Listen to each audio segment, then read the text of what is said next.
Varicose veins తో బాధపడుతున్నారా? దసరా సందర్భంగా ఉచిత కన్సల్టేషన్, సర్జరీపై 20% వరకు డిస్కౌంట్. నమస్తే రమగారు. నమస్తే జయ. రమగారు, సిరీస్లు స్టార్ట్ చేస్తున్నాం కదా, అన్నీ ఒక 2-3 భాగాలు వచ్చేలాగా చెప్తున్నట్లున్నారు. మరీ పెద్దవి కాకుండా అలా ఇంకోటి ఏదైనా స్టార్ట్ చేద్దామండి. మేలుకున్న యువరాజు లేదా కళ్ళు ఇచ్చిన యువరాజు, అలాంటిది పేరు మర్చిపోయాను, కథ గుర్తుంది నాకు. మీ పేరా ఇది? మీరు పెట్టిన పేరా? నేను అదే అని భావిస్తున్నా, కాస్త అటు ఇటుగా అంతే అనుకో. ఎప్పుడో 60s లో వచ్చిన చందమామ కథ. మేలుకున్న యువరాజు బాగుందండి. బాగుంది కదా, కళ్ళు విప్పిన యువరాజు బావుల. బాలే, అది పెట్టుకుందాం రమ్మగారు. మేలుకున్న యువరాజు. పూర్వం అవంతి రాజ్యానికి ఓ రాజుగారు ఉండేవారు. ఆయనకి పిల్లలు లేరు పాపం. చాలా ఏళ్ళకి ఆయన వృద్ధుడైపోయాక ఆయనకు ఒక కుమారుడు కలిగాడు. పిల్లాడు భలే అందగాట, చక్కగా ఉన్నాడు. ఆయన సుందరుడు అని పేరు పెట్టుకున్నారు. అందగాడు కాబట్టి పెట్టుకున్నారు. భార్య ఎక్కువ కాలం ఉండాల. పిల్లాడు కాస్త 4 ఏళ్ళు రాసేసరికి ఆవిడ చనిపోయింది. చనిపోతే ఈయన పిల్లాడి బాగోగులు అవి ఆయనే చూసుకునేవాడు. ఆయన శ్రద్ధగా ఉండేవాడు. కానీ ఆయనకి భయం పట్టుకుంది.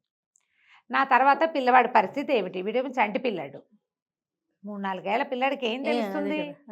మరి ఎంతసేపు కన్ను పెట్టి ఉండాలి. మామూలు కొంచెం ఎర్లీగా పుట్టుంటే కాస్త పిల్లాన్ని పెద్ద చేసుకుని వాడు యువరాజు పట్టాభిషేకం చేసి వాడు కొంచెం పెళ్లి పేరెంటం చేశాక తండ్రి వెళ్ళిపోతే కొడుకు ఏదో చూసుకునేవాడు. ఇప్పుడు వీడికి ఏం తెలుసు? లోకం ఎరగని కసుగాయ. అలా బాధగా ఉండేది ఆయనకి.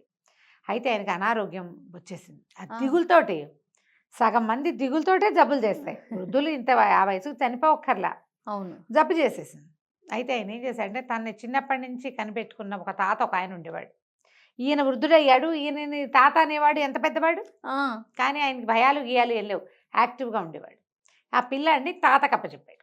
ఓహో, అప్పచెప్పి పిల్లవాడిని జాగ్రత్తగా చూడు, వీడికి రాజ్యం రాకపోయినా పర్వాలా, బతికుంటే చాలు, వీడు రాజే అయిపోక్కర్లేదు. ఇప్పుడు ఏంటంటే చిన్నపిల్లాన్ని రాజ్యానికి ఎక్కించారనుకో, మంత్రో సైన్యాధిపతో పొరుగు రాష్ట్రం వాళ్ళు ఎవరో ఒకళ్ళు వీళ్ళ మీద పడరు. వాడు ఏమి చేస్తాడు? యుద్ధం. చిన్నపిల్లాడు చంపేస్తారు. అదే రాజద్రోహులు ఎక్కడ రాజద్రోహం తలెత్తుతుందో తెలియదు.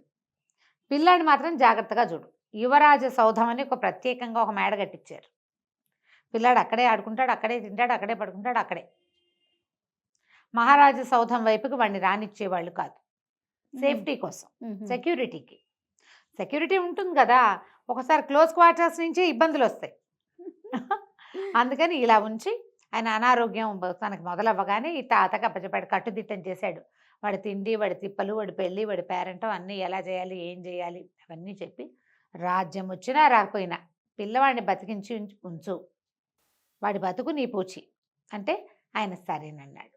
తాత సంరక్షణలోనే పిల్లాడు పెరుగుతున్నాడు. కొంచెం పెద్దవాడు అయ్యేసరికి తండ్రి కాస్త పోయారు. రాజుగారు పోతే ఏమైంది? ముఖ్యమంత్రికి రాజ్యాన్ని అప్పచెప్పారు. పోవటానికి ముందే ముఖ్యమంత్రికి అప్పచెప్పి, అదే ఏమంటారు, మహామాత్యుడు ఆయనకు అప్పచెప్పి, పిల్లవాడు పెద్దవాడు అయ్యేదాకా మీరు రాజ్యం చేయండి, తర్వాత పిల్లాడికి అప్పచెప్పండి. బాగుంది, అదే కదా పద్ధతి. సరే, బాగానే ఉంది. ఆయన దారిని ఆయన ఆయనంత పెద్దవాడు ఏం కాదు, కొంచెం పర్వాల కుర్రాడు. అతనికి రాజ్యాన్ని అప్పచెప్పారు. అక్కడ సాదాసీదాగా రాజ్యం జరిగేది.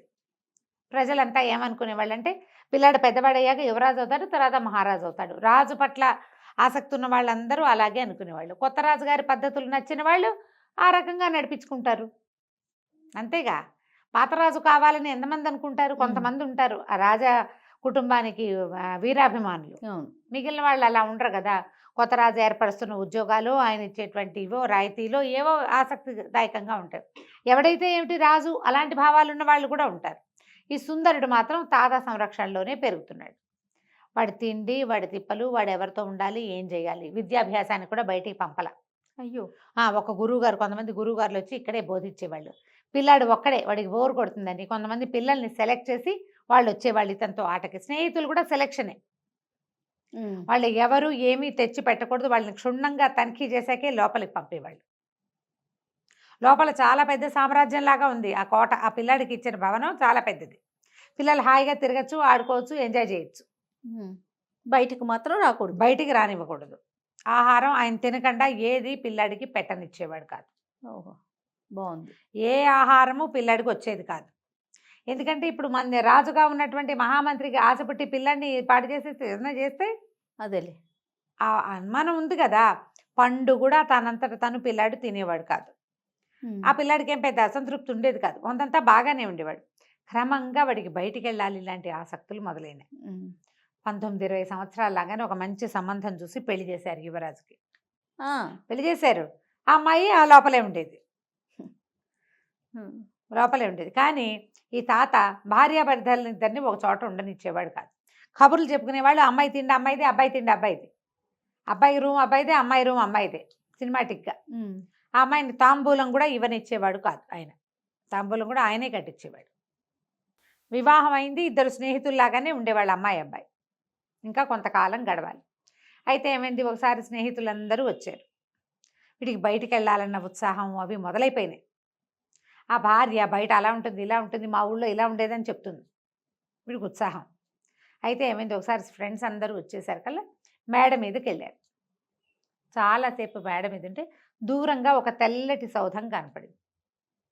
అది ఎంత బాగుందో, అది ఎవరిల్లు ఏమిటి అన్నారు. అనేసరికల్లా ఈ స్నేహితుల్లో ఉత్సాహవంతుడు ఒకడు ఏమన్నాడంటే, నిజాన్ని నువ్వు అక్కడ ఉండాల్సింది, అది మహారాజ భవనం, సభాభవనం, నువ్వు అక్కడ ఉండాలి, వైట్ హౌస్ అక్కడే కదా నువ్వు ఉండాల్సింది. కానీ ఏమిటంటే మరి మీ నాన్నగారు చనిపోవటం వల్ల, నీకు ఈ సంరక్షణ వల్ల, మహామంత్రికి రాజ్యాన్ని అప్పగించడం వల్ల నువ్వు ఇంకా ఇలాగే రాజుగారి అబ్బాయిగానే, పాత రాజుగారి అబ్బాయిగానే ఉండిపోయావు అని చెప్పేశారు. కల్లా వీటి కిందకు వచ్చి, నేను ఊళ్ళోకి వెళ్తాను, ఆ మహారాజ్ సౌధం చూడాలనుకుంటున్నానని చెప్పాడు. చెప్పితే సరే మరి ఈయన ఏం చేశాడు, కొంచెం ముందు వెనక ఆడి తాత అన్నాడు ఏర్పాటు చేస్తానని చెప్పాడు. చెప్పి ఏం చేశాడు, కొన్ని గుర్రాలు సిద్ధం చేశాడు. ఈయన ఫ్రెండ్స్, కుర్రాడు, తాత కూడా ఒక గుర్రం మీద అందరూ కలిసి బయలుదేరారు.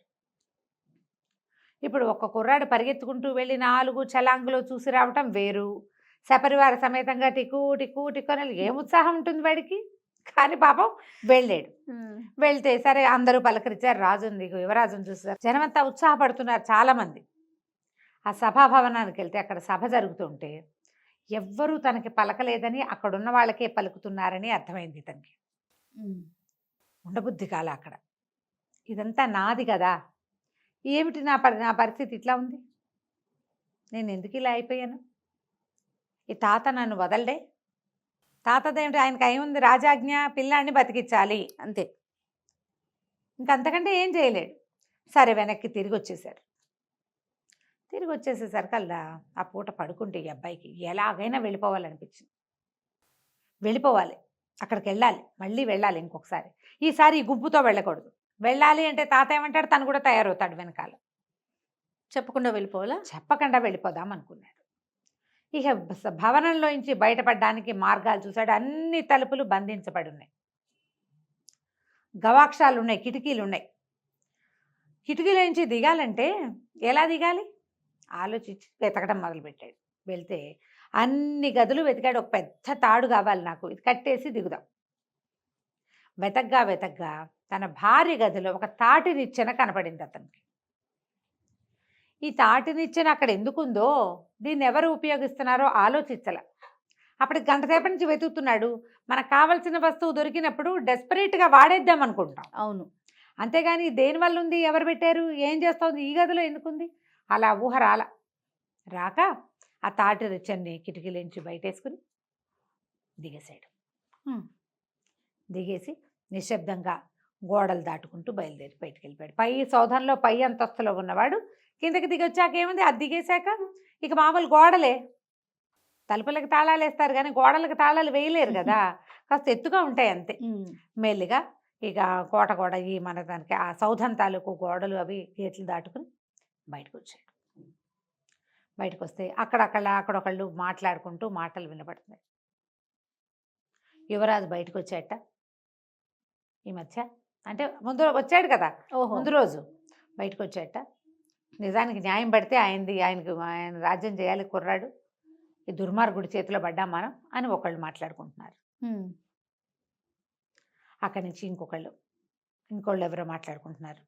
ఆ ఎవరైతే ఏముందిలే, రాజు అన్నవాడు, అతనికి ఏం తెలుసు, యువరాజుకి చిన్నవాడు పగే ఆ సౌధంలోనే ఉన్నాడు, ఈ చిన్న సౌధంలో ఉండేవాడికి ఏం తెలుస్తుంది అని ఇంకొకళ్ళు ఇంకా ముందుకెళ్తే అమ్మో వాడి రాసలీలు ఏమి ఎక్కువైపోయినాయో, వీడితో ఎప్పుడు వీడి పీడ విరగడుతుందో అని రాజు గురించి మాట్లాడుకుంటున్నారు. ఇతను ఆశ్చర్యంగానూ ఉంది, ఆలోచనగానూ ఉంది. ఎట్లా నేను నా రాజ్యాన్ని తీసుకోగలుగుతాను? ఇలా ఆలోచిస్తుంటే ఒక బండి వస్తూ కనపడింది. నేను గబగబా చెప్పేస్తున్నా, కొంచెం వివరంగానే ఉంది అది. ఆ బండిలో మహామాచుడు ఇప్పుడు రాజుగా ఎవరున్నాడో ఆయన, మంత్రి పక్కపక్కన కూర్చొని వెళ్తున్నారు.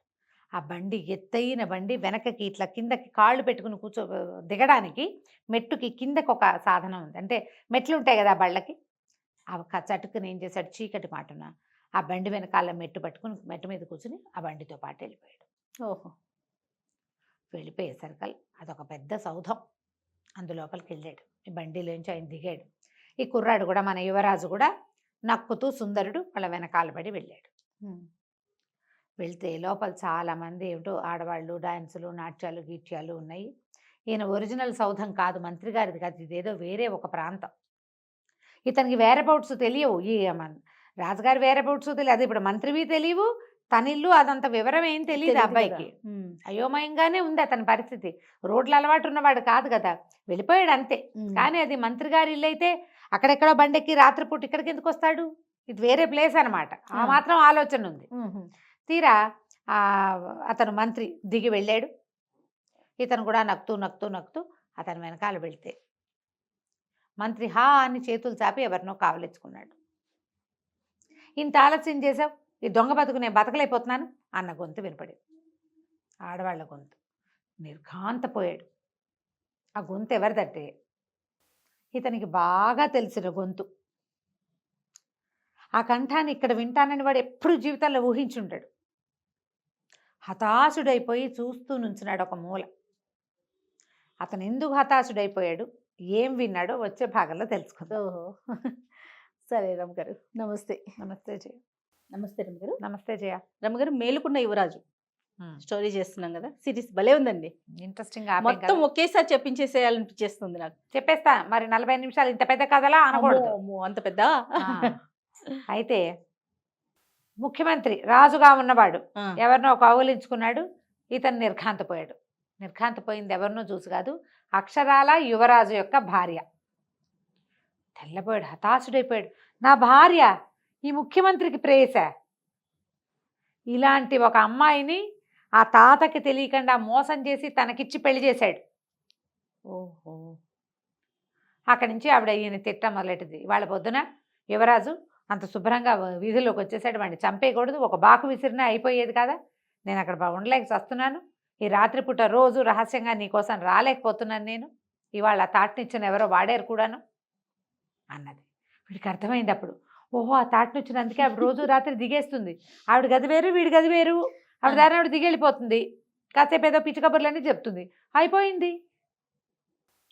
నా మీద కుట్ర జరుగుతోందంటే ఇంతకుముందు వాళ్ళిద్దరూ మాట్లాడుకున్నారు, రాజుగా ఉన్నవాడును ఆయన మంత్రిను.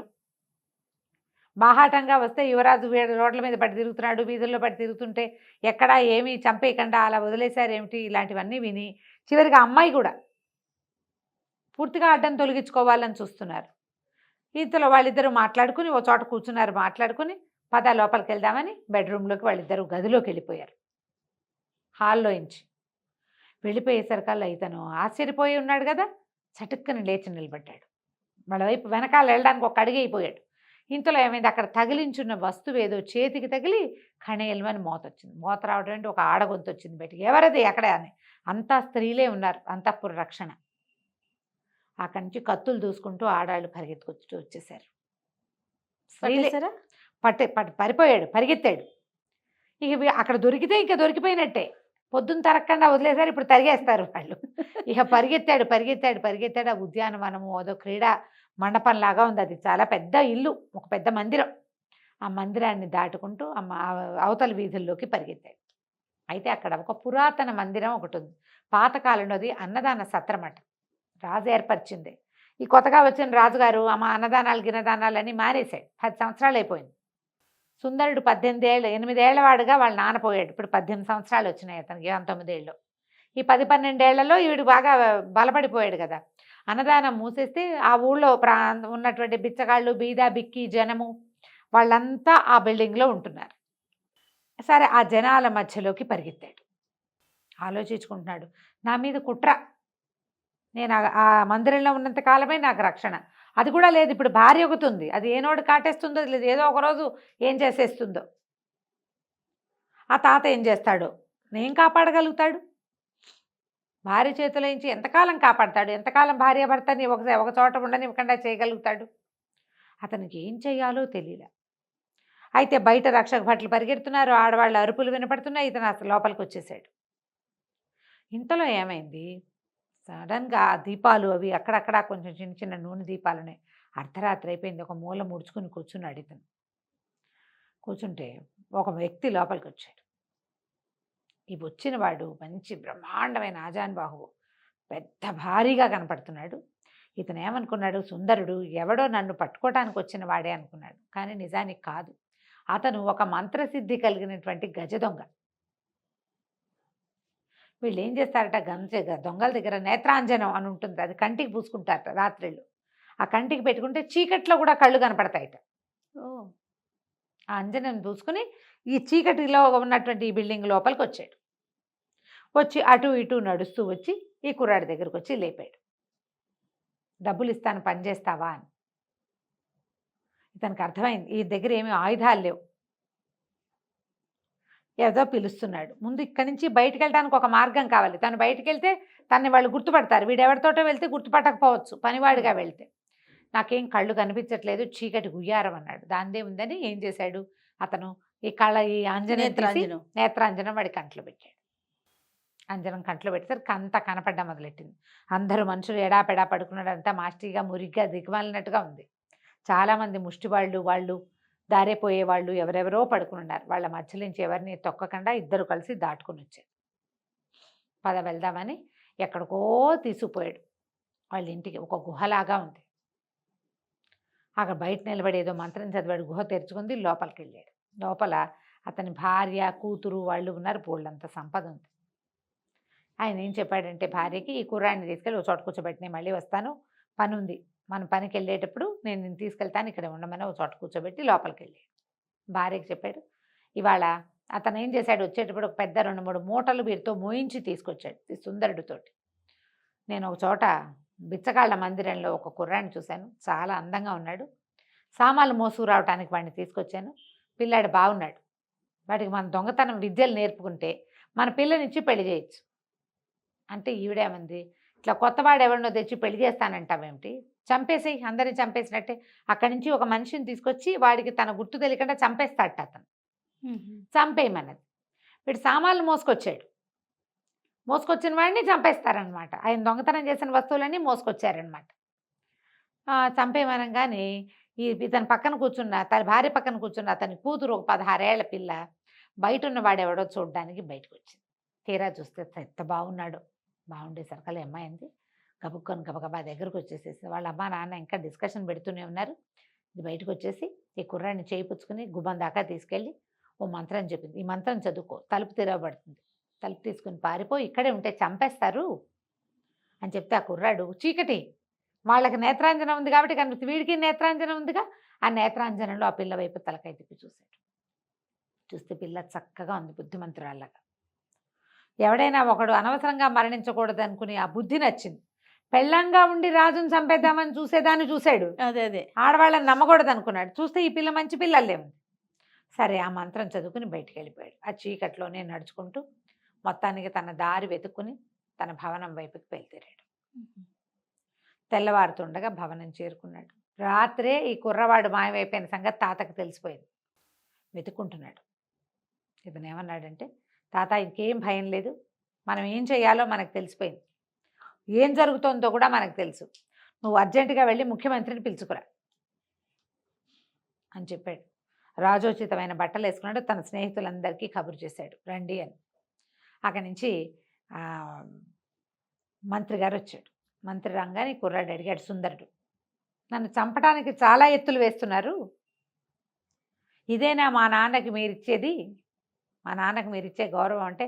ఆ మంత్రి కాళ్ళ మీద పడ్డాడు. నన్ను క్షమించండి బాబు, నేను వాడితో కలిసి లేను, నేను గనక మీ వైపు మాట్లాడితే నా పీక ఉత్తరిచ్చేస్తాడు, నా కుటుంబం కోసం నాకు ఇంకో దారి లేదు, మన రాష్ట్రంలో మన రాజ్యంలో ఉన్న సైన్యాధిపతులు కానీ దండనాయకులు కానీ అందరూ కూడా ప్రభుభక్తి పరాయణులే, కానీ వీడు పాత ప్రభు పేరెత్తంగానే చంపేస్తాడు లేదా జైల్లో పెడతాడు, నగర బహిష్కారం విధిస్తాడు.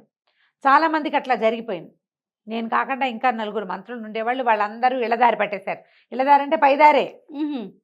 మేము కూడా మిమ్మల్ని కనుక వెనకేసుకుని వచ్చామా మేము దొరికిపోతాం. అందుకని ఇక తప్పనిసరి పరిస్థితి అయ్యి మేము అతని వెనకాల ఉండవలసి వస్తుంది. ప్రజలు కూడా విసిగిపోయి ఉన్నారు అతనితోటి. రాజ్యాధికారం మంత్రులు చేజిక్కించుకుంటే ఎట్లా? ఆ కాలం పద్ధతి అది కాదు. క్షత్రియులకే కావాలి. అతను కడు దుర్మార్గుడు. చాలా ఆలోచించి మీ భార్యని కూడా తన ప్లాన్ చేసినట్టుగానే తీసుకొచ్చి మీకు అప్పచెప్పాడు. ఆ పెళ్లి కూతురు సంబంధాలు అవన్నీ కూడా జాగ్రత్తగా ఈ తాతని మోసపుచ్చాడు అనమాట. అతని వైపు మాట్లాడడం తప్పిస్తే మాకు ఇంకో దారి లేకపోయింది. మీరు ఇప్పుడు ఏం చెప్పమంటే అది చేస్తా, ఏం చెప్తే అది చేస్తా, మీరు ఏం చేయమని చెప్పి ఆజ్ఞాపించినా సరేనన్నాడు. అనగానే సరే ప్రజలందరికీ తెలియజేయండి యువరాజు పట్టాభిషేకం చేసుకుంటున్నాడని. ఒకటే రోజులో ఈ రోజు జరిగిపోవాలి. వాళ్ళకి ఇంకా ఊహ రాల. రాజకుమారుడు బయటికి వెళ్ళిపోయాడు, వాడు ఇవన్నీ చూసేశాడు, వాళ్ళకేం తెలియదు. పటాటోపంగా వెళ్తే తెలిసిపోతుంది. నువ్వు అందరికీ ఒక వార్త బయటికి రాకుండా తెలియచేయాలి. అక్కడి నుంచి ఈ తమ దగ్గర సైనికులు వాళ్ళు కొంతమంది సైన్యం ఉంటారు కదా, ఈ అబ్బాయి తోడున్నారు కదా, ఈ అమ్మాయి వీళ్ళతోటి ఆ అమ్మాయిని తన భార్యని పెడరెక్కలు విరిచి కట్టించేసాడు. ఒకేసారి నిన్న వచ్చిన యువరాజు ఇవాళ మళ్ళీ వస్తాడని ఎవ్వరూ ఊహించల. ఎందుకంటే అతను 10 ఏళ్ల వయసులోనో 9 ఏళ్ల వయసులోనో ఒకసారి వచ్చాడు, మళ్ళీ 18-19 ఏళ్ళు వచ్చాక రెండోసారి వచ్చాడు ఊళ్ళోకి. నిరాడంబరంగా గుర్రం వేసుకుని వెళ్ళిపోయాడు. స్నేహితులందరినీ కాసేపు ఆగి రమ్మన్నాడు. పటాలం అంతా పోయిందనుకో, ఏదో పటాలం వస్తుందని చూస్తారు. ఒంటరిగా వెళ్ళే యువరాజుని ఎవరు చూస్తారు? మేఘాల మీద వెళ్ళిపోయి రాజభవనంలోకి ప్రవేశించి వెళ్ళి సింహాసనం మీద కూర్చున్నాడు. అప్పుడే ఇంకా సభ సర్దుకుంటున్నారు జనాలు. ఈ సింహాసనం మీద వచ్చి కూర్చున్న యువరాజును చూసేసరికల్లా ఏముంది, మహారాజుకి అంటారు కదా, యువరాజుకి జయ అని అరిచారు కొంతమంది. ఇంతలో ఏమైంది, దండనాయకుడు రాగానే ఇప్పుడు ఆ సింహాసనానికి విలువ, దాని మీద ఎవరుంటే వాళ్ళ మాట వినవలసిందే వాళ్ళు, అంతే. మహామార్చుడి పెడరెక్కలు విరిచి కట్టి పట్టుకురండి అని కేకేశాడు. దండనాయకుడు ఒకటే పరుగులోకి వెళ్ళిపోయాడు అంతఃపురంలోకి. ఆ రాజుగా ఉన్న మంత్రిని రెక్కలు చేతులు కట్టేశారు వెనక్కి. 2 సైనికులు ఒక్క కర్ర దూర్చి చేతుల మధ్యలో మోసుకుని తీసుకొచ్చేశారు. అక్కడి నుంచి బంధించిన ఇతని భార్యను కూడా తీసుకొచ్చారు. వీళ్ళిద్దరి నేరము ప్రూవ్ అయిపోయింది. ఆ అమ్మాయి ఇతని భార్య, ముఖ్యమంత్రి భార్య. పెద్ద వయసు ఏం కాదు, చిన్న వయసుదే. అప్పుడు చేసుకునేవాళ్ళు కదా అట్లా పెళ్ళిళ్ళు. ఇవి ఇతన్ని చంపేస్తే శాశ్వతంగా రాజు అయిపోవచ్చు, రాణి అయిపోవచ్చు. అక్కడి నుంచి వాళ్ళిద్దరిని కారాగారంలో పెడేశారు. తర్వాత కొరత ఇస్తారు, అతన్ని కొరత ఇస్తారు, అమ్మాయికి ఉరిశిక్ష ఇస్తారు, శిక్షలు విధించేశారు. రాజ్యంలో ఇతను ఇవాళే నా పట్టాభిషేకం, ముహూర్తం లేదేం లేదు, నేను రావటమే ముహూర్తం అన్నాడు. ఆ తాత వెంటనే సంతోషంగా అందరినీ పిలిపించి మధ్యాహ్నానికి యువరాజుకి పట్టాభిషేకం చేసేశారు. పట్టాభిషేకం చేయగానే రాజ్యంలో ఎక్కడెక్కడ ఏమేమి జరుగుతున్నాయో అన్నీ లిస్టు పెట్టరండి అన్నారు. జనరల్గా పోస్టింగ్ తీసుకున్నప్పుడు చేసే పనే కదా. అక్కడి నుంచి బిచ్చగాళ్ళ సత్రంగా పేరుపడిన ఆ పాత సత్రాన్ని దాన్ని రివైవ్ చేసి అన్నదాన సత్రాన్ని చేయమన్నాడు. అక్కడి నుంచి ఇతనికి మంత్రం తెలుసు. అంజనం దారి వేసుకున్నప్పుడు నడిచి వెళ్ళాడు కదా, అక్కడి నుంచి పాదచారిగా అక్కడికి వెళ్ళాడు. ఏ గుహలో నుంచి తను బయటకు వచ్చాడో ఆ గుహ దగ్గరికి వెళ్ళి ఆ మంత్రం చదివి, ఆ తలుపు తెరుచుకుంటుంది మంత్రం చదివితే, లోపలికి వెళ్ళి లోపలున్న ఆ గజ దొంగ దగ్గరికి వెళ్ళాడు. మీ అమ్మాయిని నేను వివాహం చేసుకుంటాను, ఆమె వల్లే నేను బతికి ప్రాణాలతో వెళ్ళిపోయాను అని చెప్పేసరికల్లా అతను పాదాలు పట్టుకున్నాడు. నన్ను క్షమించండి, నేను గజ దొంగ అంటే, నువ్వు కొత్తవాళ్ళుగా ఉండు, మాకు నువ్వు చీకట్లో కూడా చూడగలిగేవాడివి, మంత్రసిద్ధి ఉంది నీకు, మంత్రసిద్ధి ఉన్నవాడు రాజ్యాన్ని కాపాడాలి, అంతే. నువ్వు గజ దొంగగా ఎందుకుంటందుకు, రాజ్యం అంతా నీ చేతిలోనే పెడతాను నేను అని చెప్పి అతన్ని మామగారిగా చేసుకుని ఆ దొంగ యొక్క కూతుర్ని వివాహం చేసుకున్నాడు. రాజు రాణిగా ఎంతో కాలం రాజ్యాన్ని పరిపాలించారు. 20 ఏళ్ళు వచ్చేదాకా నా రాజ్యము, నా ప్రజలు, నా జీవితం అని మేల్కొలుపు రాల. ఒకసారి ఊళ్ళోకి వచ్చి చూసేసరికి అతనికి వచ్చింది అనిపోయింది. ఆ విధంగా మేల్కొన్న యువరాజు కథ పరిసమాప్తం అయిపోయింది. చాలా బాగుంది రమ్మగారు, సింపుల్గా సూపర్. నమస్తే అండి. నమస్తే.